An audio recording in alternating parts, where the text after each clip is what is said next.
بسم اللہ الرحمن الرحیم۔ السلام علیکم ورحمۃ اللہ وبرکاتہ۔ جب بھی ہم باجماعت نماز کے لیے مسجد میں جاتے ہیں تو اپنے ساتھ رہے نمازی بھائی کے ساتھ قدم سے قدم ملانے کی کوشش کرتے ہیں، تو اکثر دیکھا گیا ہے کہ ان کو ایک دم لگتا ہے کہ کرنٹ لگی ہے اور فوراً سے اپنے پاؤں کو پیچھے کر لیتے ہیں۔ تو میں بڑا پریشان ہوتا تھا کہ پتہ نہیں کب یہ سمجھیں گے، کب یہ پڑھیں گے۔ تو یہ ذمہ داری سمجھتے ہوئے میں نے کہا چلے میں آپ کے سامنے صحیح بخاری کی جو احادیث ہیں وہ آپ تک پہنچا دوں، تاکہ آپ تک یہ بات پہنچ جائے کہ قدم سے قدم ملانا ہے کہ نہیں ملانا ہے۔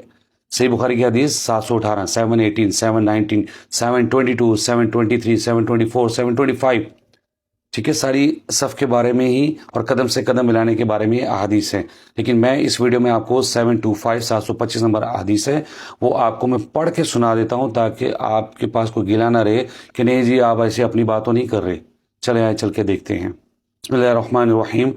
حضرت انس رضی اللہ عنہ سے روایت ہے، وہ نبی صلی اللہ علیہ وسلم سے بیان کرتے ہیں کہ آپ صلی اللہ علیہ وسلم نے فرمایا، اپنی صفوں کو درست رکھا کرو، کیونکہ میں تمہیں اپنی پیٹھ کے پیچھے بھی دیکھتا ہوں۔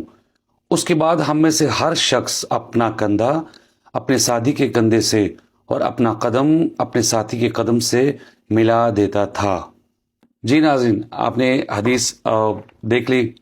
میں صحیح بخاری سے ڈائریکٹ حدیث آپ کو اس لیے پڑھ کے سنا دیتا ہوں کہ آپ کے اندر وہ گلہ ہی نہ رہے، وہ شیطان کا وسوسہ ہی نہ آئے کہ یہ کوئی اپنی باتوں نہیں کر رہا۔ ٹھیک ہے جی، ان تمام احادیث کے مطابق ہم نے قدم سے قدم ملانا ہے۔ کیا مسجد میں جب ہم جاتے ہیں تو 10 نمازی اگر ہیں ان میں سے 9 تو قدم سے قدم ملاتے ہی نہیں ہیں۔ ایک جو ملانے چاہتا ہے حدیث کے مطابق وہ کس کے ساتھ ملائے؟ رائٹ والا بھاگتا ہے، لیفٹ والا بھاگتا ہے۔ اصل میں ہمیں سکھایا کچھ اور گیا، ہم نے خود پڑھنے کی کوشش نہیں کی، نہ سمجھنے کی کوشش کی مسئلہ کیا ہے۔ تو آپ لوگ خود پڑھا کریں، خود سمجھا کریں، یہ بڑے امپورٹنٹ معاملات ہیں، ان کو ایزی مت لیا کریں۔ آپ جب قدم سے قدم نہیں ملائیں گے تو شیطان بیچ میں آگے کھڑا ہو جاتا ہے اور وہ دونوں نمازیوں کے درمیان وسوسے ڈالتا ہے۔ پھر دوسری حدیث میں آتا ہے کہ آپ کے دلوں میں اللہ تعالیٰ پھوٹ ڈال دے گا۔ تو آپ دیکھیں پھوٹ کتنی ہے، محبت کہاں گئی۔